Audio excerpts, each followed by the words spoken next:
ബഹുമാനപ്പെട്ട മോൺസിഞ്ഞോർ ആൻ്റണി നരികുളം പിതാവേ, ബഹുമാനപ്പെട്ട വികാരി അച്ഛനും മറ്റെല്ലാ വൈദികരും സിസ്റ്റേഴ്സും, എൻ്റെ സ്നേഹം നിറഞ്ഞ സഹോദരി സഹോദരന്മാരെ, കുഞ്ഞുമക്കളെ, ഇവിടെ നിൽക്കുമ്പോൾ ഇത് വലിയ ഒരു അനുഗ്രഹമായിട്ടാണ് ഞാൻ കണക്കാക്കുന്നത്. ഈ പ്രസിദ്ധമായ മാതാവിൻ്റെ കൃപ നിറഞ്ഞ് തുളുമ്പി ഒഴുകുന്ന ഈ ദേവാലയത്തിൽ പരിശുദ്ധ അമ്മയുടെ അനുഗ്രഹം സ്വീകരിച്ചുകൊണ്ട് ആ അമ്മയെക്കുറിച്ച് ഏതാനും വാക്കുകൾ പഠിക്കാനും പഠിപ്പിക്കാനും പങ്കുവയ്ക്കാനും നമുക്ക് കിട്ടിയ അവസരത്തിനെ പ്രതി നന്ദി പറയുന്നു. ഞാനും മാതാവിനെക്കുറിച്ച് കുറേ പാട്ടുകളൊക്കെ എഴുതിയിട്ടുണ്ട്. ഇപ്പം പാടിയാൽ അധികപ്പറ്റാവുമെന്നാണ്. തൽക്കാലം പാടുന്നില്ല, പിന്നെ പാടാം. എന്നിരുന്നാലും അതിൻ്റെ ആശയം ഒന്ന് പറയുകയാണ്. ഞാൻ 25 വർഷം മുമ്പ് ഒരു എൻജിനീയറായി ജോലി ചെയ്തിരുന്ന ഞാൻ ആ ജോലിയെല്ലാം ഉപേക്ഷിച്ച് പൂർണ്ണമായും ഫുൾ ടൈം 100% താൻ ബാധി ദൈവം ബാധി അല്ല, 100% ദൈവം. ഇത് പിന്നീട് എനിക്ക് മാതാവിനെക്കുറിച്ച് പറയാനുള്ളൊരു ചിന്തയാണ്. മാതാവ് പൂർണ്ണ 100%മാണ് മാതാവ്. എന്തുകൊണ്ടാണ് മാതാവിൻ്റെ അതുപോലെ നമുക്കാകാൻ പറ്റാത്തത്? ഇന്നലെ ഒരാൾ ഇങ്ങനെ ചർച്ച ചെയ്തത് പോലെയാണ്. അതെ ബ്രദർ, ഈ പറഞ്ഞ മാതിരി ഒന്നും കാര്യം നടക്കില്ല, താൻ ബാധി ദൈവം ബാധിയ. എന്നാൽ മാതാവിൽ നിന്ന് നമ്മൾ പഠിക്കേണ്ട ഏറ്റവും വലിയൊരു കാര്യം, താൻ ബാധി ദൈവം ബാധി അല്ല, മുഴുവനും ദൈവമാണ്. ദൈവമാണ് മുഴുവനും നമ്മുടെ കാര്യം ചെയ്യുന്നത് എന്ന് വിശ്വസിക്കുക. അപ്പം അങ്ങനെ ഞാൻ മുഴുവനും ദൈവത്തിന് വിട്ടുകൊടുത്തുകൊണ്ട് എൻ്റെ ജീവിതം ഈശോയ്ക്ക് വേണ്ടി സമർപ്പിച്ചു. അങ്ങനെ ലോക സുവിശേഷവൽക്കരണത്തിലേക്ക് ഇറങ്ങി. അന്ന് ഉണ്ടായ വലിയ ഒരു പ്രചോദനമായിരുന്നു, കുരിശിൽ തൻ സുതൻ ജീവൻ വെടിഞ്ഞപ്പോൾ നട്ടുച്ചയ്ക്ക് സൂര്യനിരുണ്ടു,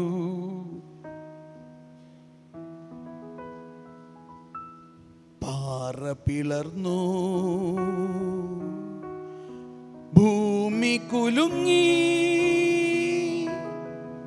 കുലുങ്ങാതെ അമ്മയിതാ സുതനോടൊപ്പം. സ്നേഹമുള്ളവരെയും, സ്വന്തം മകനെ, നമ്മളിവിടെ ഒരുപാട് പേര് അമ്മമാരാണ്. നമ്മുടെ മക്കളെ ഒരു ചെവിക്ക് പിടിക്കണത് കണ്ടു നിൽക്കുമോ? ആരെങ്കിലും നമ്മുടെ മക്കളെ ചെകിട്ടത്തടിക്കണത് നമുക്ക് കണ്ടു നിൽക്കാൻ സാധിക്കുമോ? ഒരമ്മയ്ക്ക് പറ്റുമോ? പറയും. എന്നാൽ മാതാവ് തൻ്റെ മകനെ കുരിശിൽ തറച്ച് കൊല്ലുന്നത് കണ്ടു നിൽക്കാൻ സാധിച്ചു എന്നതാണ്. ഇതെങ്ങനെ സാധിച്ചത്?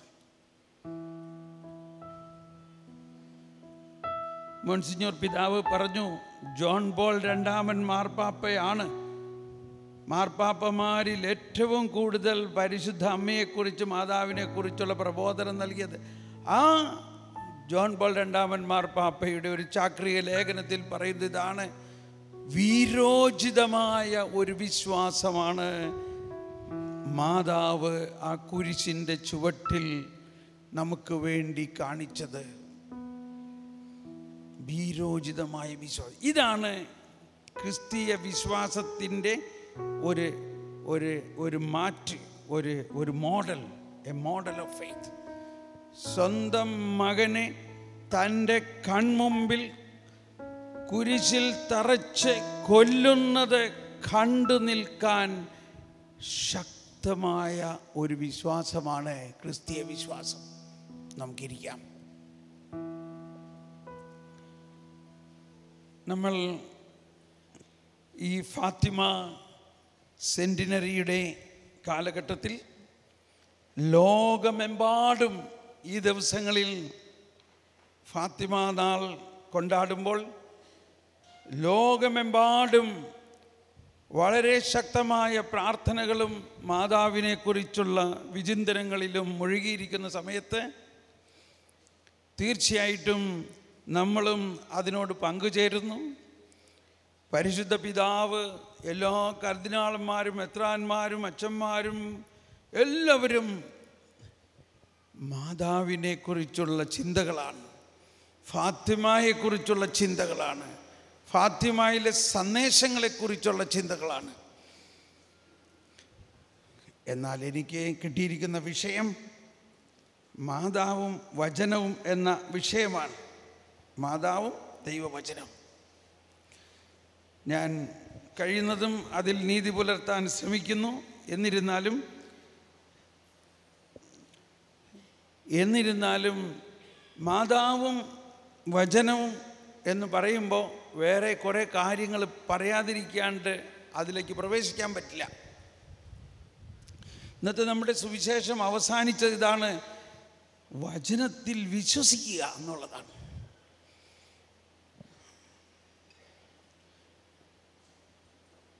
അപ്പോൾ മാതാവിൻ്റെ ഏറ്റവും പ്രധാന ഒരു കാര്യം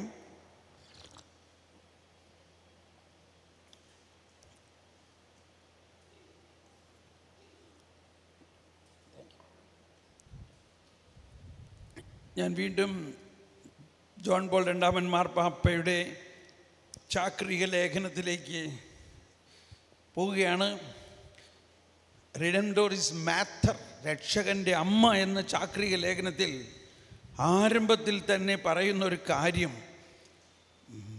മാതാവ് Mariam is a model of a true Christian life.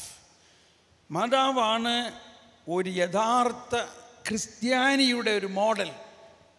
ആരാണ് ഈ ക്രിസ്ത്യാനി? എന്താണ് ഈ ക്രിസ്ത്യാനി? ഈ ക്രിസ്ത്യാനി എങ്ങനെ ആയിരിക്കണം? ഈ ക്രിസ്ത്യാനിയുടെ വിശ്വാസം എന്തായിരിക്കണം? ഈ ക്രിസ്ത്യാനിയുടെ വിശുദ്ധി എന്തായിരിക്കണം? ഈ ക്രിസ്ത്യാനി എങ്ങനെ വചനത്തിൽ വിശ്വസിക്കണം? ഈ ക്രിസ്ത്യാനിയിൽ എങ്ങനെ പരിശുദ്ധാത്മാവ് പ്രവർത്തിക്കണം?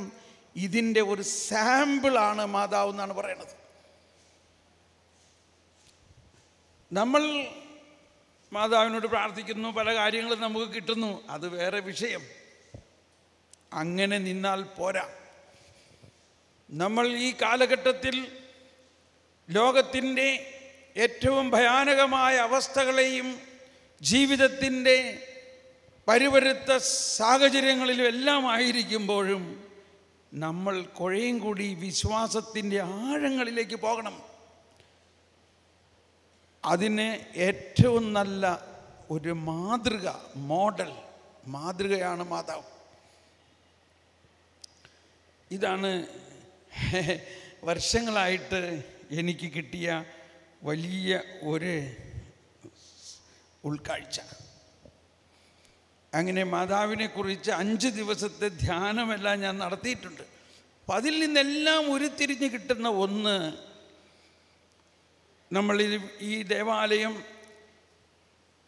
ഈ പ്രസിദ്ധമായ ദേവാലയത്തിൻ്റെ പ്രത്യേകത മാതാവിൻ്റെ അമലോത്ഭവമാണ്. മാതാവിലൂടെ ദൈവത്തിൻ്റെ അത്യത്ഭുതകരമായ പ്രവർത്തനങ്ങൾ നടന്നത് ക്രിസ്ത്യാനികൾക്കോ കുറേ പേർക്ക് വേണ്ടി മാത്രമല്ല, ലോകം മുഴുവനും വേണ്ടിയാണ്. ലോകം മുഴുവനും വേണ്ടിയാണത്. ലോകം മുഴുവനും വേണ്ടി. അപ്പം ഇത്രയും ആശയങ്ങളൊന്നും നമ്മൾ മനസ്സിൽ കണ്ടുകൊണ്ട് നമ്മൾ കുറച്ച് ആഴങ്ങളിലേക്ക് പോകാൻ പോവുകയാണ്. പോട്ടെ, ആഴങ്ങളിലേക്ക് പോകണം. ഏറ്റവും പ്രധാനം ഇതാണ്: മാതാവിനെ, മറിയത്തെ കുരിശിൻ്റെ ചുവട്ടിൽ വെച്ചുകൊണ്ട്, ഇതാണ് വേറൊരു ഗാനം എഴുതിയത്.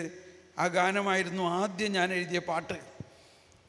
മാതാവിനെ കുറിച്ചുള്ള ആദ്യത്തെ പാട്ടിതാണ്: കുരിശിൽ നിന്നു ഞാൻ സ്വരം കേട്ടു, ഇതാണു നിന്റെ അമ്മ, പ്രാണപീഡയാ കൃപയാൽ പിടയുന്ന നാഥൻ അന്ത്യസമ്മാനമായി എനിക്കു നൽകി.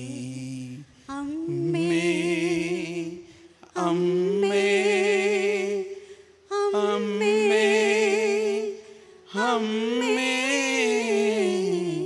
കുരിശിൽ നിന്നു ഞാൻ സ്വരം കേട്ടു, ഇതാണു നിന്റെ അമ്മ. ഇതൊരു ഗാനമല്ല, ഇതൊരു കവിതയുമല്ല. ഇതാണ് ഈശോനാഥൻ കുരിശിൽ തൻ്റെ ജീവിത ബലി അർപ്പിക്കുമ്പോൾ തൻ്റെ മാംസത്തിൻ്റെ മാംസം, തൻ്റെ രക്തത്തിൻ്റെ രക്തത്തെ മനുഷ്യവംശത്തിന് കൈമാറുകയാണ്. ലോകം മുഴുവൻ്റെയും പ്രതീകമായി നിൽക്കുന്ന യോഹന്നാനോട് ഈശോ പറയുകയാണ്, ഇതാണ് നിന്റെ അമ്മ. അമ്മയോട് പറയുകയാണ്, ഇതാണ് നിന്റെ മകൻ. ഇങ്ങനെ ആ മരണമൊഴിയിലൂടെ, ആ അന്തിമ വേദന കുരിശിൽ കിടന്ന് പെടയുന്ന നാഥൻ്റെ ഹൃദയത്തിൽ നിന്ന് ഒഴുകിയ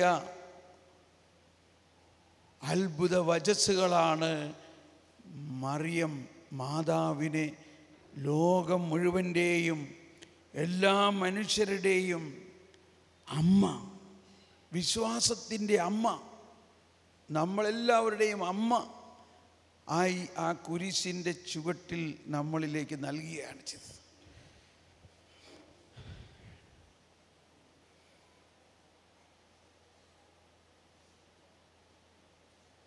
സ്നേഹമുള്ളവരെയും, പലപ്പോഴും പലരും ചോദിക്കാറുണ്ട്, എന്തിനാണ് നിങ്ങൾ മാതാവിനെ ഇത്രയും കൂടുതൽ വണങ്ങുന്നത്? അപ്പോഴെല്ലാം എൻ്റെ ഉള്ളിൽ വരാറുള്ളൊരു വാക്കിതാണ്, ഗബ്രിയേൽ മാലാഖ സ്വർഗത്തിൽ നിന്ന് ഇറങ്ങി വന്നു, ഈ കന്യകയുടെ ഭവനത്തിലേക്ക് ചെന്നിട്ട് എന്ത് ചെയ്തു? അത് ഹിന്ദിയിലാണ് എനിക്ക് കൂടുതൽ ആദ്യം എന്നെ സ്പർശിച്ചത്.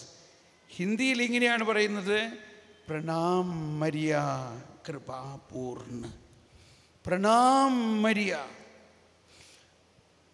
ഒരു ആർക്കേഞ്ചൽ, ഒരു മാലാഖ ഭൂമിയിൽ ഒരു പെൺകുട്ടിയുടെ അടുത്ത് വന്നിട്ട് എന്ത് ചെയ്യുന്നു? പ്രണമിക്കുന്നു. അതാണ് നമ്മൾ മലയാളത്തിൽ പറയുന്നത്, നന്മ നിറഞ്ഞവളെ നിനക്ക് സ്തുതി, നിനക്ക് സ്വസ്തി, വണങ്ങുന്നു. ഇപ്പോൾ ഞാൻ ആ മാലാഖയോടൊപ്പം വണങ്ങുകയല്ലേ ചെയ്യുന്നത്? നമ്മൾ ആ മാലാഖയെക്കാളും വലിയ ആൾക്കാരാണോ മാതാവിനെ വണങ്ങാതിരിക്കാൻ? മാലാഖ മാതാവിൻ്റെ അടുത്ത് വന്നിട്ട് മറിയത്തിനോട് പറയുകയാണ്, നന്മ നിറഞ്ഞവളെ നിനക്ക് സ്വസ്തി എന്ന് പറഞ്ഞ് വണങ്ങുന്നു. അപ്പോൾ നമ്മുടെ ഉള്ളിൽ ഉണ്ടായിരിക്കേണ്ട ചില ആഴമായ ബോധ്യങ്ങളാണ്, ഉപരിപ്ലവമായ ബോധ്യങ്ങളിൽ നിന്നും മാതാവിനെ കുറിച്ചുള്ള ആഴമായ ബോധ്യങ്ങളിലേക്ക് നമ്മൾ പ്രവേശിക്കണം. അതിൽ ഏതാനും കാര്യങ്ങളാണ് ഞാൻ ഇങ്ങനെ ആമുഖമായിട്ട് പറഞ്ഞത്. കുരിശിൽ തൻ സുതൻ ജീവൻ വെടിഞ്ഞെന്ന് നട്ടുച്ചയ്ക്ക് സൂര്യനിരുണ്ടു, പാറ പിളർന്നു ഭൂമി കുലുങ്ങി, കുലുങ്ങാതെ അമ്മേദാസുതനോടൊപ്പം. എന്തോ ഒരു ശക്തമായ ഒരു സാന്നിധ്യമാണത്. ഒരമ്മ എങ്ങനെ ഇത് കണ്ടു നിന്നു? സ്നേഹമുള്ളവരെ, അമ്മമാരെ, പെങ്ങന്മാരെ, കുഞ്ഞുമക്കളെ, ചേട്ടന്മാരെ, നമ്മുടെ ജീവിതത്തിൽ അതിഭയാനകമായ പ്രശ്നങ്ങളുണ്ടാകാം. എന്നാൽ ഇത്രയും ഉണ്ടാവുമെന്ന് തോന്നുന്നില്ല. നമ്മുടെ സ്വന്തം മകനെ കൺമുമ്പിൽ വെട്ടിക്കൊല്ലുന്നത് കണ്ടു നിൽക്കുന്ന ഒരവസ്ഥ നമുക്ക് ഇന്ന് വരെ ഉണ്ടാവില്ല. നമ്മളുടെ ജീവിതത്തിൽ അതിഭയാനകമായ പ്രശ്നങ്ങൾ ഉണ്ടായാലും കർത്താവ് നമ്മോട് കൂടെയുണ്ട്. ദൈവം അറിയാതെ ഇതൊന്നും സംഭവിക്കില്ല എന്ന വിശ്വാസം മാത്രമല്ല, വചനാധിഷ്ഠിതമായ ഒരു വിശ്വാസമാണ്. ഇപ്പം നമ്മൾ വചനത്തിലേക്ക് വരാൻ തുടങ്ങി. മാതാവിൻ്റെ വിശ്വാസം, മാതാവ് ആ കുരിശിൻ്റെ ചുവട്ടിൽ നിൽക്കുമ്പോൾ നമ്മൾ കേട്ടു, വിശുദ്ധ ജോൺ പോൾ രണ്ടാമൻ പറഞ്ഞു, വീരോചിതമായ വിശ്വാസം, ഹീറോയിക് ഫെയ്ത്ത്. അതാണ് ക്രിസ്തീയ വിശ്വാസത്തിൻ്റെ യഥാർത്ഥ കരുത്ത്. അത്രയും ശക്തി നമ്മുടെ വിശ്വാസത്തിനുണ്ട്. നമുക്ക് അങ്ങനെ ആകാം. അതാണ് നമ്മളിൽ നിന്ന് ദൈവം ആഗ്രഹിക്കുന്നത്. എത്ര ഭയാനകമായ അവസ്ഥയിലും ഭൂമി കുലുങ്ങിയിട്ടും കുലുങ്ങാതെ നിൽക്കുന്ന അമ്മ. പ്രകൃതി കുലുങ്ങി, പാറ പിളർന്നു, സൂര്യൻ ഇരുണ്ടു, അവരെല്ലാം പ്രതിഷേധിച്ചു. എന്തുകൊണ്ട്? കർത്താവീശോ മിശിഹായെ അവർ കുരിശിൽ തറച്ചു കൊന്നു. എന്നാൽ മാതാവ് പ്രതിഷേധിക്കുന്നില്ല, കുലുങ്ങുന്നില്ല. എന്തുകൊണ്ടെന്നാൽ മാതാവിൻ്റെ ഹൃദയത്തിൽ ഇതിൻ്റെ എല്ലാത്തിനെയും കുറിച്ചുള്ള വചനങ്ങൾ എഴുതപ്പെട്ടിരുന്നു. ഇനി നമ്മൾക്ക് മനസ്സിലാക്കേണ്ടത്, നമ്മുടെ തന്നെ പ്രാർത്ഥനയുടെ ഏറ്റവും അടിസ്ഥാനപരമായി നമ്മുടെ പ്രാർത്ഥന ഇതാണ്. കർത്താവിൻ്റെ മാലാഖ വൈദ്യമറിയത്തോട് വചിച്ചു എന്ന് പറഞ്ഞ എല്ലാവരും, കർത്താവിൻ്റെ മാലാഖ വൈദ്യമറിയത്തോട് വചിച്ചു ഒന്നെല്ലാവരും പറഞ്ഞേ. എടാ പിള്ളേരെ, കുരിശരിക്കാൻ സമയമായിടാ, വാടാ കുരിശരിക്കടാ, കർത്താവിനെ മാലാഖ വൈദ്യമറിയത്തോട് വഹിച്ചു. ഇങ്ങനെ നമ്മളിങ്ങനെ അടിച്ചു പോവുകയാണ്. എന്താ ആ പ്രാർത്ഥനയുടെ അർത്ഥം? എന്താ പ്രാർത്ഥനയുടെ അർത്ഥം? കർത്താവിൻ്റെ മാലാഖ പരിശുദ്ധ മറിയത്തോട് വചിച്ചു. എന്ത് സംഭവിച്ചു? മറിയം പരിശുദ്ധാത്മാവിലൂടെ ഗർഭിണിയായി, വചനം മാംസമായി. യേശുവിനെ മറിയം ഗർഭം ധരിച്ചു. എങ്ങനെ ഗർഭം ധരിച്ചു? പരിശുദ്ധാത്മാവും വചനവും. അപ്പം നമ്മുടെ അടിസ്ഥാന പ്രാർത്ഥനയാണ് മറിയവും വചനവും, മാതാവും വചനവുമായിട്ടുള്ള ബന്ധം നമ്മുടെ അടിസ്ഥാന പ്രാർത്ഥനയാണ്.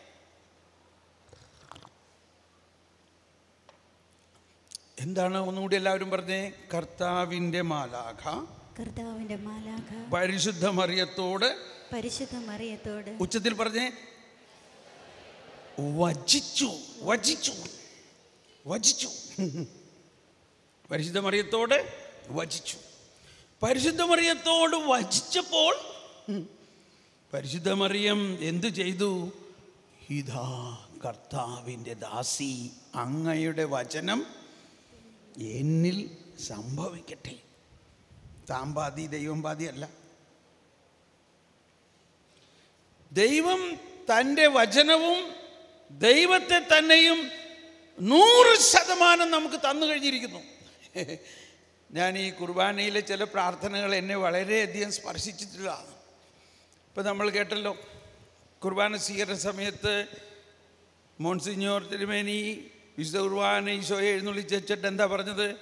നമ്മെ ജീവിപ്പിക്കുന്ന കർത്താവ് ഈശോ മിശിഹായുടെ പ്രസാദവരം നാം എല്ലാവരിലും അവിടുത്തെ കാരുണ്യത്താൽ സമ്പൂർണമാകട്ടെ.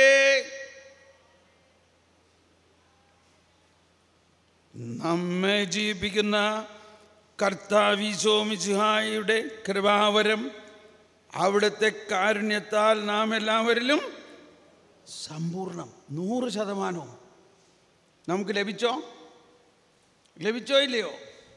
പക്ഷേ എത്ര പേർക്ക് അനുഭവമുണ്ട്? അനുഭവം ഉള്ളതെന്നുണ്ട്. അതൊക്കെ പള്ളി പറഞ്ഞാൽ മതി.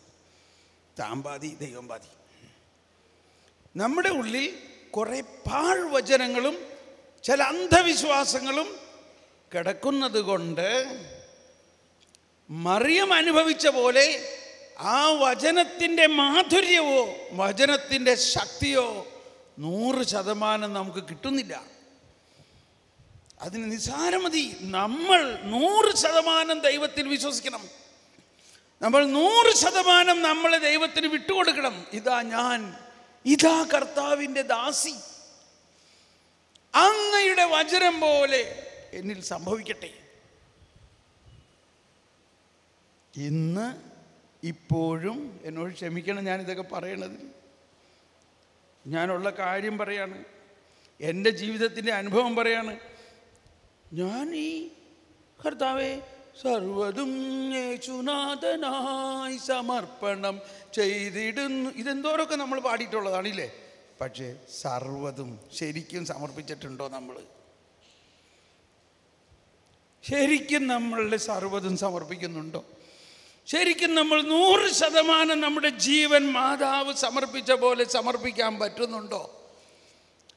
അപ്പോൾ വചനത്തിൻ്റെ, മാതാവും വചനവുമായിട്ടുള്ള ആ ബന്ധത്തിൽ വചനം ദൈവം തന്നെയാണെന്നും വചനം സമ്പൂർണമായ ദൈവ സാന്നിധ്യത്തെ അവളുടെ ഗർഭത്തിൽ ഉരുവാക്കിയെന്നും നമ്മൾ വിശ്വസിക്കുന്നു.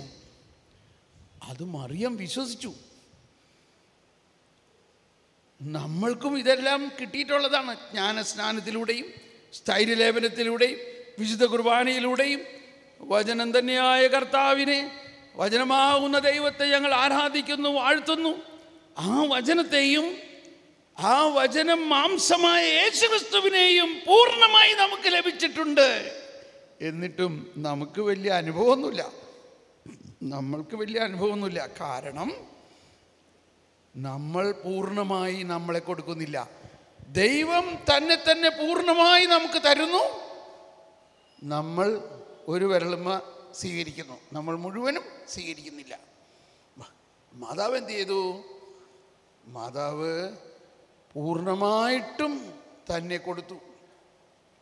അപ്പോൾ മാതാവിൻ്റെ ആ മോഡൽ, മാതാവിൻ്റെ ആ മാതൃക എന്ന് പറയുമ്പോൾ നമ്മുടെ ജീവിതത്തിൽ എല്ലാവർക്കും, സാധാരണ ക്രിസ്തീയ ജീവിതത്തിൽ നമുക്ക് അനുഭവിക്കേണ്ട ഒന്ന്, മാതാവ് വചനത്തിൻ്റെ ദാസിയാകുകയും വചനം 100% മാതാവിൻ്റെ ഹൃദയത്തിൽ പ്രവർത്തിക്കാൻ വിട്ടുകൊടുക്കുകയും മാതാവ് തന്നെ 100% വിട്ടുകൊടുത്തു. നമ്മളൊന്നും ചെയ്തു നോക്കി, ഇപ്പോൾ ഒരു നിമിഷം കൊണ്ട് ഇത് ചെയ്യാൻ പറ്റും. പൂർണ്ണമായിട്ട് ഇതാ മാതാവിനെ പോലെ ഞാൻ പറയും, ഇതാ എന്ന് പറഞ്ഞ എല്ലാവരും, ഇതാ കർത്താവിൻ്റെ ദാസി, കർത്താവിൻ്റെ ദാസൻ, അങ്ങയുടെ വചനം എന്നിൽ പൂർത്തിയാകാൻ എന്നെ തന്നെ ഇതാ ഞാൻ പൂർണ്ണമായി വിട്ടുതരുന്നു. ഒരു കണ്ടീഷനും വെക്കരുത്. എനിക്ക് അങ്ങനെ ആകണം, എനിക്ക് ഡോക്ടർ ആകണം, എനിക്ക് എൻജിനീയർ ആകണം, അതൊക്കെ കഴിഞ്ഞിട്ട്, അല്ലെങ്കിൽ ഞാൻ റിട്ടയറായി കഴിഞ്ഞിട്ട്, അല്ലെങ്കിൽ എനിക്ക് കുറേ വീട് വെക്കണം, എനിക്ക് കുറേ സ്ഥലം മേടിക്കണം, അതെല്ലാം കഴിഞ്ഞിട്ട് ഞാൻ തരാം. പോയില്ല.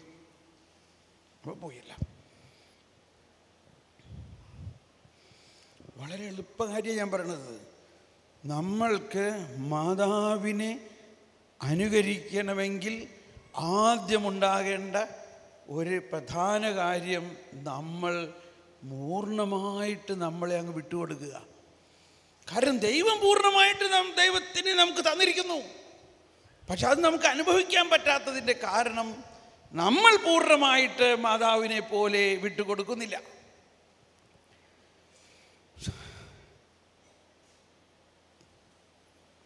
ഇത് ഇടയ്ക്കിടയ്ക്ക് നമ്മൾ അങ്ങനെ കൊടുക്കണം. നമ്മുടെ ജീവിതത്തിൽ നമ്മുടേതായ കുറേ പദ്ധതികൾ രൂപപ്പെടുത്തിക്കൊണ്ടാണ് നമ്മൾ പ്രാർത്ഥിക്കാൻ വരുന്നത്. അങ്ങനെയല്ല. ഇപ്പം മാതാവിനും അങ്ങനെയൊക്കെ പദ്ധതി ഉണ്ടായിരുന്നു. മാതാവ് പാവം ഔസേപിതാവുമായിട്ട് കല്യാണ നിശ്ചയം കഴിഞ്ഞിരിക്കുകയായിരുന്നു. അങ്ങനെ കല്യാണ നിശ്ചയം കഴിഞ്ഞിരിക്കുന്ന ഒരു പെൺകുട്ടിയുടെ അടുത്ത് മാലാഖ വന്നിട്ട് പറയുകയാണ്, നീ ഗർഭിണിയാകും. ഞാനോ? ഇപ്പോൾ നമുക്കറിയാം, യഹൂദ പാരമ്പര്യമനുസരിച്ച്, യഹൂദ മതത്തിൻ്റെ നിയമം അനുസരിച്ച് 10 കൽപ്പനകൾ അനുസരിച്ച് ഒന്നും വേണ്ട, നമ്മുടെയും എല്ലാം പാരമ്പര്യം അനുസരിച്ച് വിവാഹിതയാകാതെ ഒരു പെണ്ണ് ഗർഭിണിയായാൽ ഉണ്ടാകാവുന്ന ഭവിഷ്യത്തുകൾ. എന്നാൽ ദൈവത്തിൻ്റെ ഹിതത്തിന് മാതാവ് വിട്ടുകൊടുത്തു, ദൈവത്തിൻ്റെ വചനത്തിന് വിട്ടുകൊടുത്തു. ഇവിടെയാണ് കുറച്ച് ആഴമായ ഒരു പ്രബോധനത്തിലേക്ക് നമ്മൾ കടക്കാൻ പോകുന്നു. ഒന്ന് കൈവീശി കാണിച്ച എല്ലാവരും. ഇടയ്ക്കിടയ്ക്ക് ഇങ്ങനെ കൈവീശി കാണിക്കുന്നതിൻ്റെ ആവശ്യം മനസ്സിലായല്ലോ. വൈകുന്നേരം സമയമാണ്, സുഖമായിട്ടിരുന്ന് ഉറങ്ങാനും പറ്റിയ സമയമാണ്. അതുകൊണ്ട് നമ്മളൊന്ന് പരസ്പരം പ്രചോദിപ്പിക്കണം. ഓക്കെ. പരിശുദ്ധ ജോൺ പോൾ രണ്ടാമൻ മാർപ്പാപ്പ ഈ ഒരു സംഭവത്തെക്കുറിച്ച് പറയുന്നത് വളരെ വിശദമായ പ്രബോധനത്തിലൂടെയാണ്. ഇവിടെയാണ് മാതാവും വചനവും എന്ന് പറയുമ്പോഴെല്ലാം നമ്മൾ മനസ്സിലാക്കണം പരിശുദ്ധാത്മാവും. മാതാവും വചനവും ഒന്നായത് പരിശുദ്ധാത്മാവിൻ്റെ പ്രവർത്തനത്താലാണ്. മാതാവും വചനവും എന്ന് പറയണമെന്ന് എന്നോട് അച്ഛൻ പറഞ്ഞപ്പോൾ കുഴപ്പമില്ല, ഞാൻ പറഞ്ഞോളാം. മാതാവും വചനവും എന്ന് പറയണമെങ്കിൽ എന്തുകൂടി പറയണം? പരിശുദ്ധാത്മാവ്. കേട്ടോ, വിശ്വാസ പ്രമാണത്തിൽ പിതാവായ ദൈവത്തിൽ വിശ്വസിക്കുന്നു, ഒരു സംശയമില്ല. പുത്രനെ കുറിച്ച് പറയുമ്പോൾ എന്താ ആദ്യം പറയുന്നത്? ഈശോ മിശിഹായിൽ ഞാൻ വിശ്വസിക്കുന്നു എന്ന് പറയുമ്പോൾ എങ്ങനെ ഈശോ മിശിഹ പുത്രനായി, എങ്ങനെ ഈശോ മിശിഹ മനുഷ്യാവതാരം ചെയ്തു? മറിയം പരിശുദ്ധാത്മാവിനാൽ ഗർഭം ധരിച്ചു. അപ്പോൾ യേശുവിനെ, അതായത് പുത്രൻ തമ്പുരാൻ മനുഷ്യനായി അവതരിക്കാൻ മറിയം എന്ന ആ മറിയത്തിന് കിട്ടിയ ഭാഗ്യം. എന്നാൽ അത് ആരുടെ പ്രവർത്തനത്തിലൂടെയാണ്? പരിശുദ്ധാത്മാവിൻ്റെ പ്രവർത്തനത്തിലൂടെയാണ് എന്ന് വിശ്വാസ പ്രമാണത്തിൽ പരിശുദ്ധാത്മാവിനെ കുറിച്ച് പറയുന്നതിന് മുമ്പ് തന്നെ നമ്മൾ പറയുകയാണ്, ഇല്ലേ? മൂന്നാമതാണ് പരിശുദ്ധാത്മാവിൽ വിശ്വസിക്കുന്നു എന്നുള്ളത്. പുത്രനിൽ വിശ്വസിക്കുന്നു എന്ന് നമ്മൾ പറയുമ്പോൾ തന്നെ എങ്ങനെ പുത്രൻ ഉണ്ടായി? അവിടെ വിശ്വാസ പ്രമാണത്തിൽ പരാമർശിക്കുകയാണ്, കന്യക മറിയം പരിശുദ്ധാത്മാവിനാൽ ഗർഭിണിയായി. കണ്ടോ? അപ്പം മറിയവും പരിശുദ്ധാത്മാവും വചനവും ഇവർ മൂന്നുമാണ് പുത്രൻ തമ്പുരാനെ, ഈ രണ്ടാമത്തെ ആളായ പുത്രൻ തമ്പുരാനെ മനുഷ്യനായി അവതരിപ്പിച്ച് മറിയത്തിൻ്റെ ഗർഭത്തിൽ രൂപപ്പെടുത്തി ഈ പ്രപഞ്ചത്തിലേക്ക് കൊണ്ടുവരാൻ ഉണ്ടായ അവസ്ഥ. അപ്പം ഇങ്ങനെയുള്ള നമ്മുടെ വിശ്വാസത്തിൻ്റെ കാതലായ ഭാഗമാണിത്. ചിലപ്പോൾ ഒരിക്കലും ഒരാൾ എന്നോട് ചോദിച്ചു, അതെ ബ്രദറെ, ഈ മറിയം പരിശുദ്ധാത്മാവിൽ ഗർഭിണിയായി എന്നൊക്കെ പറയണത് നിങ്ങൾക്ക് വല്ല വട്ടുണ്ടോ? ഒരു സ്ത്രീ ഗർഭിണിയാകണമെങ്കിൽ ഒരു പുരുഷൻ വേണ്ടേ? അല്ല, നിങ്ങളതൊന്ന് തെളിയിച്ചു തരാമോ? മറിയം പരിശുദ്ധാത്മാവിലൂടെയാണ് ഗർഭിണിയായതെന്ന് നിങ്ങളൊന്ന് തെളിയിച്ചു തരാമോ? ഞാൻ പറഞ്ഞു, സാറേ എനിക്ക് തെളിയിക്കാൻ പറ്റില്ല, പക്ഷേ ഞാൻ കുഞ്ഞുനാൾ മുതൽ നല്ല വിശ്വാസമാണ് മറിയം പരിശുദ്ധാത്മാവിലൂടെയാണ് ഗർഭിണിയായത്. അപ്പം അത് നമ്മുടെ വിശ്വാസത്തിൻ്റെ ഡോഗ്മ എന്ന് പറയും, വിശ്വാസ സത്യമാണത്. അപ്പോൾ മറിയത്തെ കുറിച്ച് നമ്മൾ പഠിക്കുമ്പോൾ ഏറ്റവും പ്രധാന ഒരു രഹസ്യം ഇതാണ്: മറിയം വചനവും പരിശുദ്ധാത്മാവും. വചന മാംസമായി മറിയം പരിശുദ്ധാത്മാവിലൂടെ ഗർഭം ധരിച്ചു, വചനം മാംസമായി ഇതാ പുത്രൻ തമ്പുരാൻ മനുഷ്യനായി അവതരിച്ചു. ഈ രഹസ്യത്തിലേക്ക് നമ്മൾ പോകുമ്പോൾ ഉണ്ടാകുന്ന കുറച്ച് വിശദാംശത്തിലേക്ക് നമ്മൾ പ്രവേശിക്കാൻ പോവുകയാണ്. ഒന്ന് കൈവീശി കാണിച്ച്, യേശുവേ സ്തോത്രം, യേശുവേ നന്ദി. വേറൊരു പാട്ട് പാടാം, ശരി ഉറക്കം മാറാൻ. റാണി മഹാറാണി, കണ്ടോ, കേട്ടോട്ടോ. മാതാവിനെ കുറിച്ചുള്ള ഒരു പ്രദക്ഷിണത്തിൻ്റെ ഗാനമാണ്. മാതാവിനെ എഴുന്നള്ളിച്ചുകൊണ്ട് പോകുമ്പോൾ പാടാൻ പറ്റിയ ഒരു ഗാനമാണ് ഇത്. അതിനു വേണ്ടി എഴുതിയൊരു ഗാനമാണ്. മാതാവ് സ്വർഗത്തിലെ റാണിയാണ്.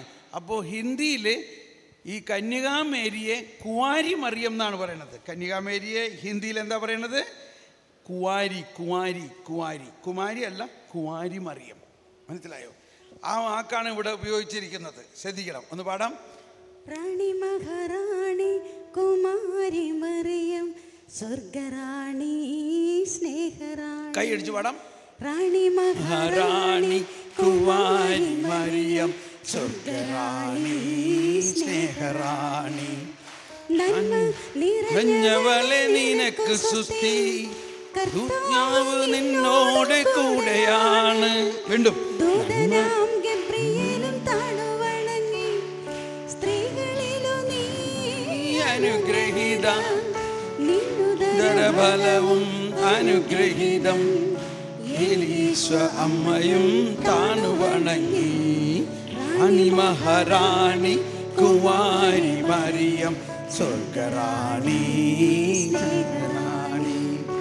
ആത്മജ്ഞാനപൂരിത പാത്രമേ, ദിവ്യജ്ഞാനത്തിൻ സിംഹാസനമേ, ആത്മജ്ഞാനപൂരിത പാത്രമേ, ദിവ്യജ്ഞാനത്തിൻ സിംഹാസനമേ, വചനത്തിൻ പേടകമേ, കൃപയുടെ സാഗരമേ, സ്വർഗത്തിൻ വാതിലേ, ഉഷകാല നക്ഷത്രമേ, നീതിതൻ ദർപ്പണമേ, ദൈവത്തിൻ ജനനിയെ, നിർമ്മലയാം കന്യകയെ, പരിശുദ്ധ മറിയമേ, റാണി മഹാറാണി കുമാരി മറിയം സ്വർഗറാണി സ്നേഹറാണി.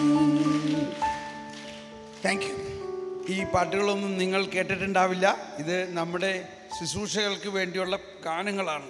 ഇതങ്ങനെ പരസ്യമായിട്ട് ആദ്യം പാടാറില്ല. ധ്യാനത്തിൻ്റെ പശ്ചാത്തലത്തിൽ പാടാൻ വേണ്ടി എഴുതിയിരിക്കുന്നതാണ്. പക്ഷേ ഇവിടെ പറയേണ്ട ഒരു കാര്യം ഇതാണ്. മറിയം സ്വർഗത്തിലെ റാണിയാണെങ്കിൽ ആ സ്വർഗറാണിക്ക് അറിയാത്തതായ ഒരു രഹസ്യവുമില്ല. ആ രഹസ്യങ്ങളെല്ലാം സ്വർഗറാണിയായ നമ്മുടെ അമ്മ നമുക്ക് പറഞ്ഞു തരും എന്നുള്ളതാണ്. അത് വേറൊരു വിഷയമാണ്. ഒരുപക്ഷെ അതിലേക്ക് കടക്കാം. അവിടെയാണ് നമ്മൾ ജ്ഞാനം ഒരു സൂചനയായിട്ട് നമുക്ക് വേണമെങ്കിൽ പറയാം. ബാലനായ യേശുവിൻ്റെ ജീവിതത്തെ നമ്മൾ നോക്കുമ്പോൾ, അല്ലെങ്കിൽ യേശുവിൻ്റെ ജീവിതത്തെ നോക്കുമ്പോൾ 30 വർഷം യേശു വളർന്നത് പരിശുദ്ധ അമ്മയ്ക്ക് വിധേയനായിട്ടാണ്. അങ്ങനെ അമ്മയെ പറയണതെല്ലാം അനുസരിച്ച് യേശു വളർന്നു. അതിനെക്കുറിച്ച് പല വിശുദ്ധരും പറഞ്ഞിരിക്കുന്നത്, ജ്ഞാനം തന്നെയായ യേശു തമ്പുരാൻ ഈ അമ്മയ്ക്ക് വിധേയനായി ജീവിച്ചുവെങ്കിൽ ആ അമ്മയ്ക്ക് എത്രത്തോളം ജ്ഞാനം ദൈവം പരിശുദ്ധാത്മാവിലൂടെ നൽകിയിട്ടുണ്ടാകണം. അതുകൊണ്ടാണ് ലൂക്കായുടെ സുവിശേഷത്തിൽ, ലൂക്കാ സുവിശേഷകൻ മറിയത്തിൻ്റെ ഒരു വലിയ സ്നേഹിതനാണ്. അവരുടെ കാലഘട്ടത്തിൽ ജീവിച്ച ആളുകളാണ് അവർ. ലൂക്ക പറയുകയാണ്, മറിയം അല്ലെങ്കിൽ ബാലനായ യേശു വളർന്ന കാര്യം ഇതെല്ലാം നമ്മൾ മാതാവിൽ നിന്ന് പഠിക്കേണ്ടതാണ്. നമ്മൾ മക്കളെ എന്താ പഠിപ്പിക്കണേ? നമ്മൾ മക്കളെ mathematics, zoology, chemistry, botany, physics ഒക്കെ പഠിപ്പിച്ച് എന്നിട്ട് മാതാവിൻ്റെ അടുത്ത് ഇത് പറഞ്ഞു, ഇവനൊരു എഞ്ചിനീയർ ആക്കണേ, ഇവനെ അതാക്കണേ, ഇവനെ ഇതാക്കണേ. മാതാവ് മക്കളെ എന്ത് പഠിപ്പിച്ചു എന്നൊന്ന് ചോദിച്ചോ? ക്ഷമിക്കണം ഡോക്ടർമാർ, സിസ്റ്റർമാരെ, ഞാൻ ഡോക്ടർ ആവണേന് കുറ്റം പറയാല്ല കേട്ടോ. നമ്മൾ കുഞ്ഞുനാളിലെ പിള്ളേരെ എന്താ പഠിപ്പിക്കണേ? നമ്മൾ മാതൃഭക്തിയിൽ നിന്ന് എന്താ പഠിക്കേണ്ടത്? ലൂക്കായുടെ സുവിശേഷത്തിൽ 2-ാം അധ്യായത്തിൽ 40-ാമത്തെ വചനത്തിൽ പറയാണ്, ശിശു വളർന്ന് ജ്ഞാനം നിറഞ്ഞ് ശക്തനായി. ഒന്നെല്ലാവരും ഏറ്റുപറഞ്ഞ്, കരമുയർത്തി, ഒരു കരമുയർത്തി ഏറ്റുപറഞ്ഞ്, ശിശു വളർന്ന് ജ്ഞാനം നിറഞ്ഞ് ശക്തനായി. അതെന്ത് ശക്തിയാ? നമ്മൾ ശിശുവിനെ വളർത്താൻ ബോൺവിറ്റ, കോംപ്ലാൻ, മൾട്ടിവിറ്റാമിൻ, പന്നിയിറച്ചി, കോഴിയിറച്ചി ഒക്കെ കൊടുക്കണം. എന്നിട്ടും പിള്ളേർ തിന്നണില്ല, ശക്തിയും വരണില്ല. എന്ത് ശക്തിയാണെന്നാണ് പറയുന്നത് അവിടെ? എന്താണ് മാതാവ് ശിശുവിനെ വളർത്തിയത്? എങ്ങനെയാണ്? ശിശു വളർന്ന്, ഒന്ന് പറഞ്ഞെല്ലാവരും, ജ്ഞാനം നിറഞ്ഞ്. അപ്പോൾ മാതാവിൽ ഉണ്ടായിരുന്ന ദൈവവചനവും ദിവ്യവരപ്രസാദവും കൃപാവരത്തിൻ്റെയും മറ്റൊരു വശം ജ്ഞാനമാണ്. ജ്ഞാനം. ഇപ്പം നമ്മൾ എന്തൊക്കെ പറഞ്ഞു? വചനം, പരിശുദ്ധാത്മാവ്, ജ്ഞാനം. ഈ നമ്മുടെ സീറോ മലബാർ കുർബാന പോലെ തന്നെ, ഇതുപോലെ തന്നെ മലങ്കര കുർബാനയും കത്തോലിക്ക സഭയിൽ 21 റീത്തുകളുണ്ട്. ഈ 21 റീത്തുകളുടെയും കുർബാനക്രമങ്ങൾ വളരെ പ്രത്യേകമായിട്ടുള്ള കുർബാനക്രമങ്ങളാണ്. അതിൽ ഒരു കുർബാനക്രമത്തിൽ പറയുന്നത്, ഒന്ന് വന്നേ മോനെ, ഒരാൾ ഇങ്ങോട്ട് വന്നേ, ആ ബൈബിൾ ഒന്നെടുത്ത്, ആ വേദപുസ്തകം, സുവിശേഷം. Thank you. ബൈസൻ്റെയിൻ കുർബാനക്രമത്തിൽ വൈദികൻ, ഇപ്പം നമ്മൾ കുർബാനയ്ക്ക് വചനം വായിക്കുന്നതിന് മുമ്പ് നമ്മുടെ കുർബാനയിൽ പറയും സമാധാനം നമ്മോടുകൂടെ എന്ന് പറഞ്ഞു. എന്നാൽ ബൈസൻ്റെയിൻ കുർബാനക്രമത്തിൽ വചനം വായിക്കുന്നതിന് മുമ്പ് ഇങ്ങനെ പ്രഖ്യാപിക്കുകയാണ്: ജ്ഞാനം ഭക്തിയോടെ ശ്രവിക്കുവിൻ, ജ്ഞാനം, വിസ്ഡം ബി അറ്റൻറ്റീവ്. ഗ്രീക്ക് ഭാഷയിൽ ഇങ്ങനെയാണ്: സോഫിയ ഓർത്തി. സോഫിയ എന്ന് പറഞ്ഞാൽ, ഇവിടെ സോഫിയമാരുണ്ടോ? സോഫിയ എന്നുള്ള വാക്കിൻ്റെ അർത്ഥം എന്താണ്? ജ്ഞാനം. അപ്പോൾ വചനം, മറ്റൊരു വിധത്തിൽ പറഞ്ഞാൽ വചനം ദൈവം തന്നെയാണ്. വചനം ദൈവത്തിൻ്റെ ജ്ഞാനമാകുന്നു. ദൈവത്തിൻ്റെ ജ്ഞാനമാകുന്നു. അതാണ് മറിയത്തിൽ വചനം നിറഞ്ഞു എന്ന് പറയുമ്പോൾ, മറിയത്തിൻ്റെ ഗർഭത്തിൽ വചനം നിറയുന്നതിന് മുൻപ്, ഇതാണ് പല വിശുദ്ധന്മാരും പറയാറുള്ളത്, മറിയത്തിൻ്റെ ഗർഭത്തിൽ വചനം മാംസമാകുന്നതിന് മുൻപ് മറിയത്തിൻ്റെ ഹൃദയത്തിൽ വചനം മാംസമായി. മറിയത്തിൻ്റെ ഹൃദയത്തിൽ വചനം നിറഞ്ഞു. അതിനൊരു ഉദാഹരണം നമ്മൾ മറിയത്തിൻ്റെ സ്തോത്രഗീതം കേട്ടാൽ നമുക്ക് മനസ്സിലാവും. ആ സ്തോത്രഗീതം ചുമ്മാ ഒരു പെട്ടെന്നുണ്ടായ ഒരു സ്തോത്രഗീതമാണെന്ന് വിചാരിക്കരുത്. ആ സ്തോത്രഗീതത്തിൽ ഓരോ വാക്കുകളും പഴയ നിയമത്തിൽ ശമൂവേലിൻ്റെ പുസ്തകത്തിൽ അന്ന പാടിയതും സങ്കീർത്തനങ്ങളിൽ പാടിയതും യെശയ്യായിൽ പ്രവചിച്ചതുമായിട്ടുള്ള ദൈവവചനങ്ങളാണ് മറിയത്തിൻ്റെ ആ സ്തോത്രഗീതത്തിൽ മുഴുവനും. മറിയത്തിൻ്റെ സ്തോത്രഗീതത്തിൽ മുഴുവനും. അപ്പോൾ മറിയത്തിൻ്റെ ഹൃദയത്തിൽ വചനത്തിൻ പേടകമേ, കേട്ടോ, മറിയത്തിൻ്റെ ഹൃദയം എന്തായിരുന്നു? വചനത്തിൻ്റെ ഒരു ഭണ്ഡാകാരമായിരുന്നു. അപ്പോൾ നമ്മൾ ഈ മാതൃഭക്തിയിൽ പരിശുദ്ധ അമ്മയെക്കുറിച്ച് നമ്മൾ ചിന്തിക്കുമ്പോഴും വിചിന്തനം ചെയ്യുമ്പോൾ മാതാവും വചനവും വളരെ നല്ലൊരു കാര്യമാണ്. അതോടൊപ്പം ഇന്ന് മോൺസിഞ്ഞോർ പിതാവ് പറഞ്ഞു, ഈശോ പറഞ്ഞു, ഇത് രക്ഷയ്ക്ക് വേണ്ടിയാണ്, ഇതെല്ലാം രോഗരക്ഷയ്ക്ക് വേണ്ടിയാണ്. ഇത് പറയുമ്പോൾ പെട്ടെന്ന് നമ്മൾ ഫാത്തിമ പ്രവചനങ്ങളും ഫാത്തിമ സന്ദേശങ്ങളെക്കുറിച്ച് നമ്മൾ മനസ്സിലാക്കുമ്പോൾ, ഫാത്തിമ ഒരു വിഷയമാണല്ലോ നമ്മുടെ, ഇല്ലേ? ഫാത്തിമ സന്ദേശങ്ങൾ എന്ന് പറയുമ്പോൾ പെട്ടെന്ന് ആളുകൾക്കൊരു ഭയമാണ്. കാരണം അതിൽ പറഞ്ഞിരിക്കുന്ന ചില കാര്യങ്ങൾ നമ്മളെ ഭയപ്പെടുത്തുന്ന കാര്യങ്ങളാണ്. നരകത്തെക്കുറിച്ച് പറയുന്നു. നരകത്തിൽ എന്തോരം ആത്മാക്കളാണ് വീഴുന്നതെന്ന് പറയണു. അപ്പം ഇതെല്ലാം ചിലവരെന്നോട് ചോദിക്കാറുണ്ട്, എന്താ അതിൻ്റെ അർത്ഥം? പെട്ടെന്ന് ഫാത്തിമ സന്ദേശങ്ങളെക്കുറിച്ചും ഫാത്തിമ ദർശനത്തെക്കുറിച്ചും നമ്മൾ ചിന്തിക്കുമ്പോൾ സന്ദേശങ്ങൾ, മെസ്സേജുകൾ, പ്രോഫസി, സന്ദേശങ്ങൾക്ക് 2 തരത്തിലാണ് മനസ്സിലാക്കേണ്ടത്. ഒന്ന് പ്രോഫറ്റിക് മെസ്സേജ്, അതായത് സമയത്തിൻ്റെ പൂർണ്ണതയിൽ പൂർത്തിയാകേണ്ടതായ സന്ദേശങ്ങൾ. മറ്റത് warning message. Warning message. Warning message എന്ന് പറഞ്ഞാൽ മലയാളത്തിൽ എന്താണ് വാണിംഗ്? വാണിംഗ് വാണിംഗ് മുന്നറിയിപ്പ്, മുൻകരുതൽ, മുന്നറിയിപ്പാണ്. പ്രവചനം എന്ന് പറയുന്നത് ഒരറിയിപ്പല്ല, അത് സംഭവിക്കാൻ പോകുന്ന ഒരു കാര്യമാണ്. ഇപ്പം കന്യക ഗർഭം ധരിച്ച് പുത്രനെ പ്രസവിക്കും. അതൊരു വാണിംഗ് അല്ല, അത് സമയത്തിൻ്റെ പൂർണ്ണതയിൽ സംഭവിക്കും. എന്നാൽ വാണിംഗ് എന്ന് പറഞ്ഞാൽ, ഇപ്പോൾ നിങ്ങൾക്കൊരു രോഗമുണ്ട്, നിങ്ങൾ ഡോക്ടറെ അടുത്ത് ചെന്നു. ഡോക്ടർ പറഞ്ഞു, അയ്യോ ഇത് വളരെ വളരെ സീരിയസ് ആണ്, ക്യാൻസറാണ്.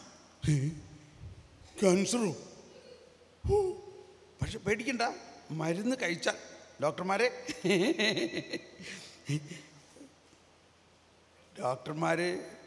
എങ്ങനെയെങ്കിലും ഈ പേഷ്യൻ്റ് മരിക്കണമെന്നാണോ രക്ഷപ്പെടണമെന്നാണോ? എന്താഗ്രഹം? എങ്ങനെയെങ്കിലും ഇവർ രക്ഷപ്പെടണമെന്നാണ്. അപ്പോൾ ഡോക്ടർ എന്ത് പറയും? അപകടമാണ്. മരുന്ന് കഴിച്ചില്ലെങ്കിൽ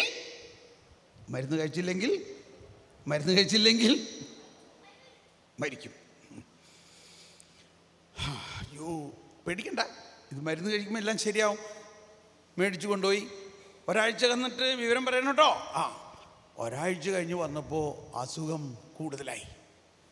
ഡോക്ടർ ചോദിച്ചു, അങ്ങനെ കൂടാൻ വഴിയില്ലല്ലോ, മരുന്ന് മുഴുവനും കഴിച്ചോ? അതെ ഡോക്ടറെ, ഇടയ്ക്കൊക്കെ ഞാനതങ്ങ് മറന്നു പോകും, ഇടയ്ക്കൊക്കെ മരുന്ന് കഴിക്കാൻ മറന്നു പോകും. മരുന്ന് കഴിക്കാൻ മറന്നുപോയാൽ പിന്നെ നിന്റെ രോഗം എങ്ങനെ മാറും? ഡോക്ടർക്ക് അപ്പോൾ ഇത്രയും നേരം ചിരിച്ചിരുന്ന ഡോക്ടർ ഇത്തിരി മുഖം കറുപ്പിക്കാൻ തുടങ്ങി. സിസ്റ്റർമാരങ്ങനെയൊന്നും ചെയ്യുന്നില്ല. ചില ഡോക്ടർമാർ മരുന്ന് കഴിച്ചില്ലെങ്കിൽ നീ ചാവും, നീ മരിക്കും എന്ന് പറയണത് മരിക്കാൻ വേണ്ടിയാണോ? അല്ല, നീ മരുന്ന് കഴിക്കണം. ഇന്നത്തെ സുവിശേഷത്തിൽ ഇത് തന്നെ പറയുന്നത്. ഈശോ പറയുന്നത്, എന്നിൽ വിശ്വസിക്കുന്നില്ലെങ്കിൽ നിങ്ങളെല്ലാം മരിക്കും നിങ്ങളുടെ പാപത്തിൽ. എന്ന പോലെ തന്നെയാണ് എല്ലാ മെസ്സേജുകളിലും വാണിംഗ് മെസ്സേജുകൾ. ഈശോ പറഞ്ഞു, യോന നിനവേക്കാർക്കൊരടയാളമായതുപോലെ ആയിരിക്കും. യോന നിനവേക്കാർക്കൊരടയാളമായി. എന്താ? കർത്താവ് യോനയോട് പറഞ്ഞു, നീ നിനവേ നഗരത്തിലെല്ലാം പോയിട്ട് പ്രഘോഷിക്കണം. എന്ത് പ്രഘോഷിക്കണം? 40 ദിവസത്തിനകത്ത് നിനവേ നശിക്കാൻ പോവുകയാണ്. ഇത് ശരിക്കും സംഭവിക്കാൻ വേണ്ടിയാണോ അതോ ഒരു വാണിംഗ് ആണോ? ഇതൊരു വാണിംഗ് ആയിരുന്നു. ഈ ശബ്ദം കേട്ട് നിനവേ വാസികളെല്ലാവരും ചാക്കുടുത്ത് ചാരം പൂശി പശ്ചാത്തപിക്കാൻ തുടങ്ങി. അവർ പശ്ചാത്തപിച്ച് ദൈവത്തിലേക്ക് തിരിഞ്ഞപ്പോൾ ദൈവം സന്തുഷ്ടനായിട്ട് പറഞ്ഞു, ഞാൻ അവരെ നശിപ്പിക്കില്ല. കണ്ടോ? ഇത് കേട്ടിട്ട് യോനാക്ക് തന്നെ ദേഷ്യമായില്ലേ? ഞാൻ ഇത്രയും പറഞ്ഞിട്ട് എന്നോട് ഇതേമാതിരി പറ്റിച്ചല്ലോ. എന്നിട്ട് യോനായോട് പറയണം, നിനക്കെന്താ? ഞാൻ എൻ്റെ ജനത്തെ നശിപ്പിക്കുമോ? അപ്പോൾ ദൈവം സന്ദേശങ്ങൾ ഒരുപാട് സ്ഥലത്ത്, പ്രത്യേകിച്ച് ഫാത്തിമ പ്രവചനങ്ങളിലുള്ള സന്ദേശവും ജോൺ പോൾ രണ്ടാമൻ മാർപ്പാപ്പ ഇതിനെക്കുറിച്ച് തന്നെ ഒരു ലേഖനം എഴുതിയിട്ടുണ്ട്. ആ ഫാത്തിമ സന്ദേശങ്ങൾ തുറന്നു അതിലെ രഹസ്യങ്ങൾ പുറത്തു വന്നപ്പോൾ പറഞ്ഞ ഇതാണ്: ഇതെല്ലാം മനുഷ്യൻ്റെ രക്ഷയ്ക്ക് വേണ്ടിയുള്ള, മാതാവ് അവരെ ദൈവത്തിലേക്ക് നയിക്കുന്നതിന്, പശ്ചാത്തപിക്കുന്നതിന് വേണ്ടിയാണ്. അതുകൊണ്ട് ഫാത്തിമ സന്ദേശങ്ങളിലെ ഒരു പ്രധാന സന്ദേശം പശ്ചാത്തപിക്കാനുള്ള സന്ദേശമാണ്, തിരിച്ചു വരുവാനുള്ള സന്ദേശമാണ്. അതുകൊണ്ടാണ് മാതാവിൻ്റെ കൊന്തയിൽ ഫാത്തിമ പ്രാർത്ഥന. എന്താണ് ഫാത്തിമ പ്രാർത്ഥന? ഓ എൻ്റെ ഈശോയെ, ഞങ്ങളുടെ പാപങ്ങൾ ക്ഷമിക്കണമേ. എല്ലാവരും നേരിട്ട് പറഞ്ഞുകൊണ്ട്, ഓ എൻ്റെ ഈശോയെ, എൻ്റെ പാപങ്ങൾ ക്ഷമിക്കണമേ, നരകാഗ്നിയിൽ നിന്ന് രക്ഷിക്കണമേ, എല്ലാ ആത്മാക്കളെയും വിശിഷ്യ അങ്ങയുടെ കാരുണ്യം ഏറ്റവും കൂടുതൽ ആവശ്യമുള്ള ആത്മാക്കളെയും സ്വർഗത്തിലേക്ക് ആനയിക്കണേ. അപ്പോൾ ഫാത്തിമ സന്ദേശങ്ങൾ ഭയപ്പെടുത്തുന്ന പോലെ തോന്നുന്നുണ്ടെങ്കിലും ഒരു വിശുദ്ധമായ ഭയം നമ്മളിൽ ഉളവാക്കിക്കൊണ്ട് ഡോക്ടർ രോഗിയോട് പറയുന്ന പോലെ നീ ഇങ്ങനെ ചെയ്തില്ലെങ്കിൽ നീ മരിക്കും. അതുകൊണ്ട് രോഗി ഉടനെ മരുന്ന് കഴിക്കുന്നു. അപ്പോൾ രോഗിയുടെ രോഗം മാറുന്നു, സുഖാവുന്നു. എന്ന പോലെ ഈശോയും പറഞ്ഞിട്ടുണ്ട്, നിങ്ങൾ എന്നിൽ വിശ്വസിക്കുന്നില്ലെങ്കിൽ നിങ്ങൾ കെടാത്ത തീയിൽ വീഴും. എന്ന് പറഞ്ഞാൽ കെടാത്ത തീയിൽ വീഴണമെന്നാണോ ദൈവം ആഗ്രഹിക്കണേ? അല്ല.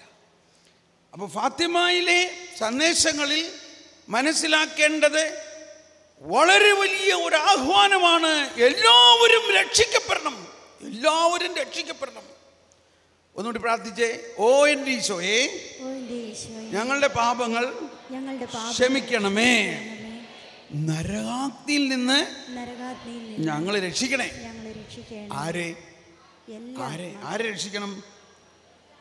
ആരെ രക്ഷിക്കണം? ആരെ രക്ഷിക്കണം? എല്ലാ ആത്മാക്കളെയും, പ്രത്യേകിച്ച് അങ്ങയുടെ കാരുണ്യം ഏറ്റവും കൂടുതൽ ആവശ്യമുള്ള ആത്മാക്കളെ. ഓക്കെ, അപ്പോൾ ഇത് ഫാത്തിമ സന്ദേശത്തെക്കുറിച്ചും ഫാത്തിമയുടെ ജൂബിലിയെ സെൻറ്റിനറിയെക്കുറിച്ച് ചിന്തിക്കുമ്പോൾ ഫാത്തിമ സെൻറ്റിനറിയിൽ നമ്മളിൽ ഉണ്ടാകേണ്ട ഒരു ഉണർവിതാണ്. ലോകം നശിക്കാൻ പോകുന്നു എന്ന ഭയപ്പെടുകയല്ല വേണ്ടത്, ലോകം മുഴുവനും രക്ഷിക്കപ്പെടാൻ വേണ്ടിയുള്ള ഒരു തീവ്രമായ അഭിനിവേശമാണ് നമുക്കുണ്ടാകേണ്ടത്. ലോകം മുഴുവനും രക്ഷിക്കപ്പെടണമെങ്കിൽ എന്ത് വേണം?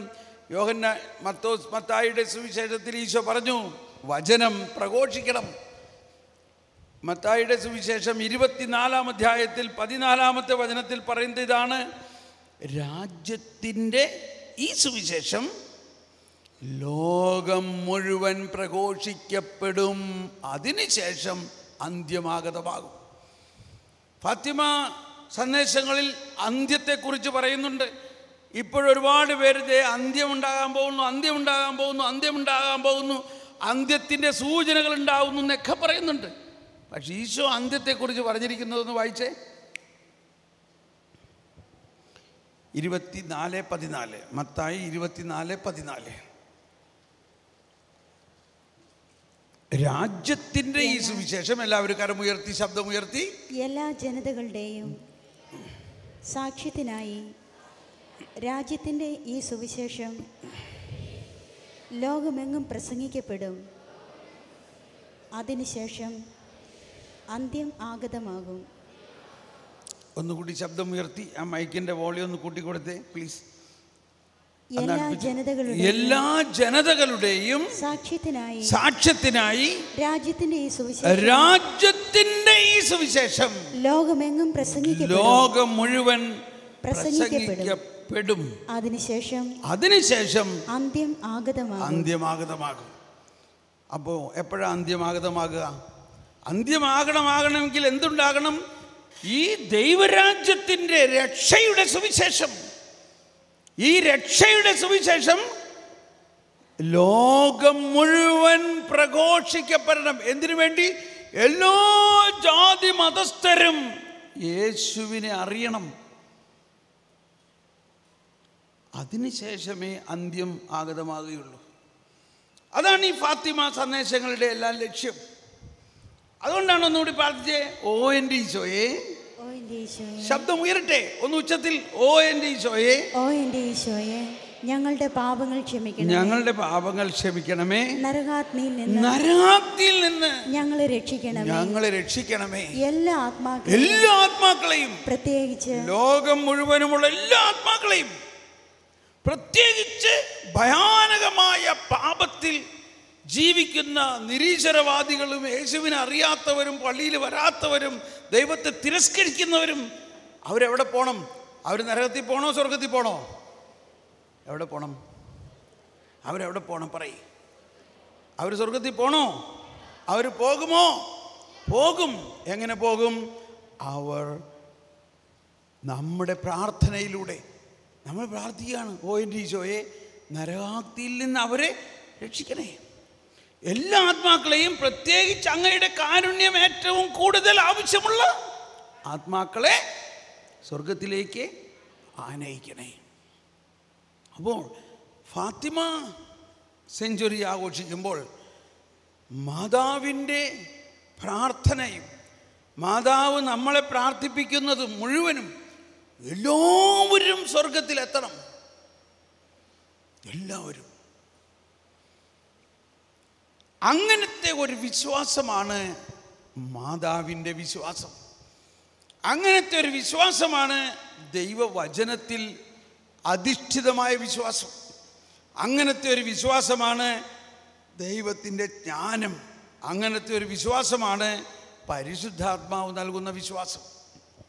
അപ്പോൾ എന്തെല്ലാമാണ് അതിനകത്ത് നമ്മൾ മനസ്സിലാക്കിയത്? മാതാവും വചനവും, മാതാവും വിശ്വാസവും, മാതാവും പരിശുദ്ധാത്മാവും, മാതാവും ജ്ഞാനവും. 4 കാര്യങ്ങൾ. ഇപ്പം ഇതിൽ നമ്മൾക്ക് പരസ്പര പൂരകങ്ങളെ പോലെയാണ്. സ്നേഹമുള്ളവരെ, എനിക്ക് ഈ മാതാവിൻ്റെ ജ്ഞാനത്തെക്കുറിച്ച് ഒരു യുവാവായിരുന്നപ്പോഴേ എനിക്ക് എന്തോ ഒരു വെളിപാട് കിട്ടി. മാതാവ് സ്വർഗത്തിലെ റാണിയാണ്. അതുകൊണ്ടാണ് ആദ്യത്തെ ആ കുരിശിൽ നിന്ന് സ്വരം കേട്ടു എന്നുള്ള ഗാനത്തിൻ്റെ അവസാനത്തിൽ ഞാൻ ഇങ്ങനെയാണ് പാടുന്നത്: സ്വർഗരാജ്യത്തിൻ രഹസ്യമറിയുവാൻ മധ്യസ്ഥമേഘണേ സ്വർഗരാജ്ഞി. കേട്ടോ, ഒന്ന് പാടിയെല്ലാവരും. സ്വർഗരാജ്യത്തിൻ രഹസ്യമറിയുവാൻ മധ്യസ്ഥമേഘണേ സ്വർഗറാണി. കണ്ടോ, സ്വർഗറാണി. സ്വർഗരാജ്ഞിക്ക് സ്വർഗത്തിലെ രഹസ്യം മുഴുവൻ അറിയോ? സ്വർഗത്തിലെ രാജ്ഞിക്ക് സ്വർഗത്തിലെ രഹസ്യം മുഴുവനും അറിയുമോ? ആ രാജ്ഞി നമ്മുടെ അമ്മയാണെങ്കിൽ പ്രൈസ് ദി ലോർഡ്. ആ രാജ്ഞി നമ്മുടെ അമ്മയാണെങ്കിൽ, ഒന്ന് കൈവീശി കാണിച്ചെല്ലാവരും. ആ രാജ്ഞി നമ്മുടെ അമ്മയാണെങ്കിൽ എത്ര എളുപ്പമായി നോക്കിയേ. സ്വർഗരാജ്യത്തിൻ രഹസ്യമറിയുവാൻ മധ്യസ്ഥമേഘണേ സ്വർഗറാണി. കണ്ടോ, സ്വർഗത്തിലെ റാണിയായി മുടി ധരിപ്പിക്കപ്പെട്ടു. സ്വർഗത്തിലെ റാണിയായി മുടി ധരിപ്പിക്കപ്പെട്ടു എന്ന് നമ്മൾ കൊന്തയിലണു. സ്വർഗത്തിലെ റാണിയായി മുടി ധരിപ്പിക്കപ്പെട്ടു എന്ന ദിവ്യരഹസ്യത്തെക്കുറിച്ച് ഞങ്ങൾ ധ്യാനിക്കുന്നു. എവിടെ ധ്യാനിക്കുന്നുണ്ടോ? സ്വർഗത്തിലെ രാജ്ഞിയായി മുടി ധരിപ്പിക്കപ്പെട്ടു എന്ന രഹസ്യത്തെക്കുറിച്ച് ഞങ്ങൾ ധ്യാനിക്കുന്നു. സ്വർഗത്തിലായുള്ള പടയം തീർന്നു. കൊന്ത എന്താ ധ്യാനിച്ചേ?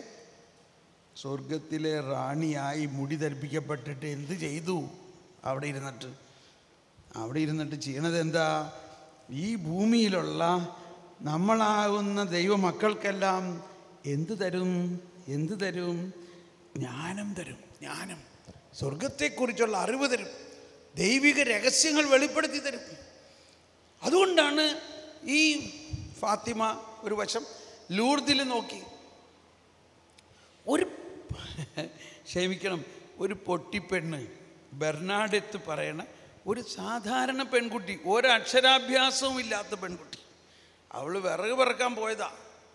അവിടെ മാതാവ് അവൾക്ക് പ്രത്യക്ഷപ്പെട്ടു. എന്തിനു പറയുന്നു? ഫാത്തിമയിലെ മാതാവ് പ്രത്യക്ഷപ്പെട്ട ഈ കുഞ്ഞുങ്ങളായിരുന്നല്ലോ അവർക്ക് വല്ല വിവരം ഉണ്ടായിരുന്നോ?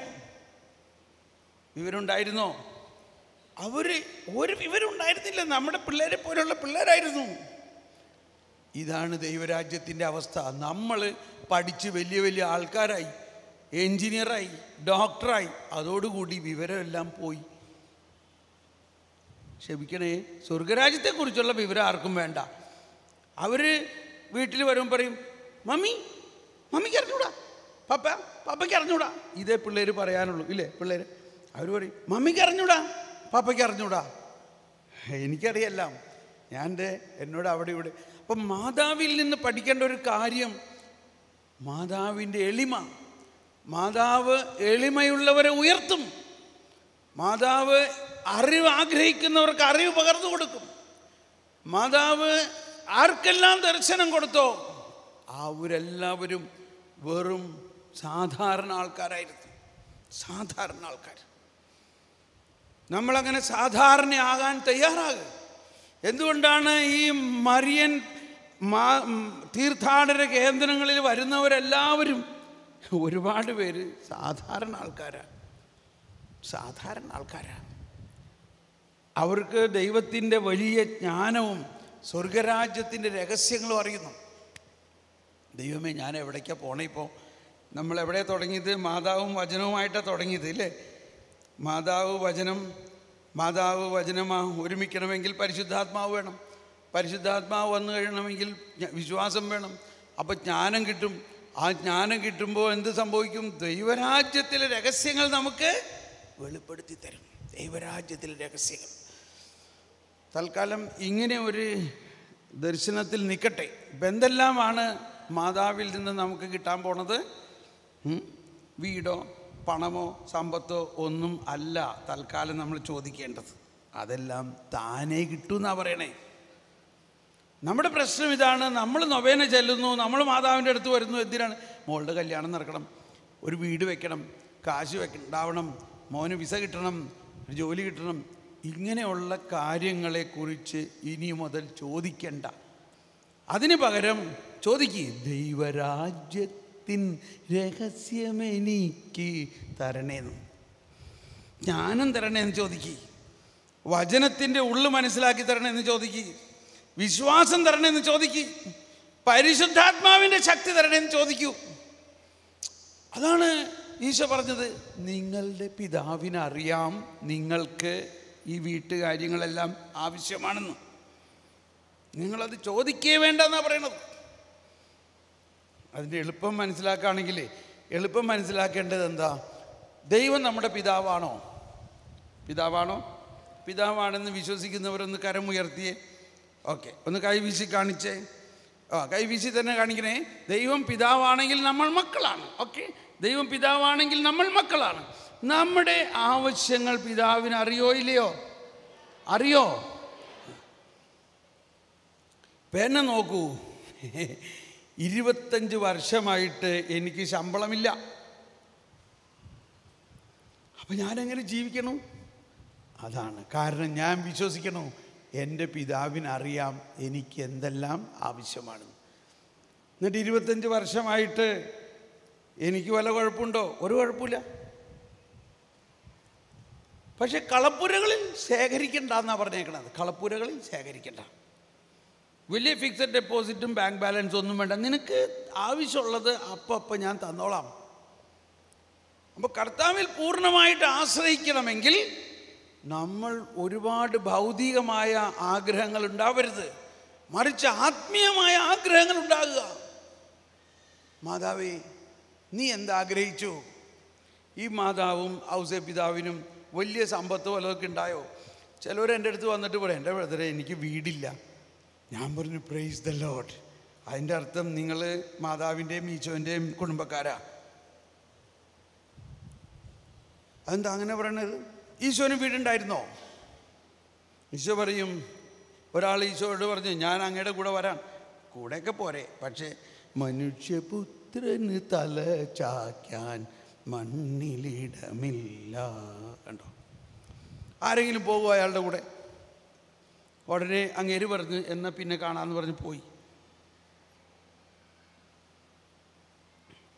നമ്മളെന്താ വിചാരിച്ചേക്കണത്? ഈ കർത്താവിശ്വാസിയാൽ വിശ്വസിക്കുന്നത് കുറേ സ്വത്ത് കിട്ടാനും വീട് കിട്ടാനുമാണോ?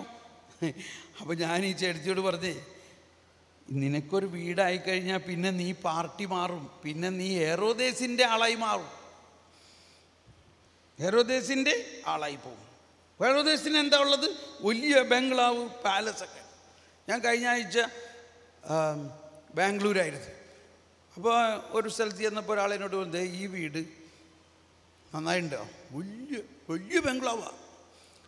അതൊരാൾ പണിതു കഴിഞ്ഞ് 2 ആഴ്ച കഴിഞ്ഞപ്പോൾ അയാൾ മരിച്ചു. എന്ത് പ്രയോജനമുണ്ടായി എന്ന് വിചാരിച്ച് വീട് പണിയണ്ടെന്നൊന്നുമല്ല.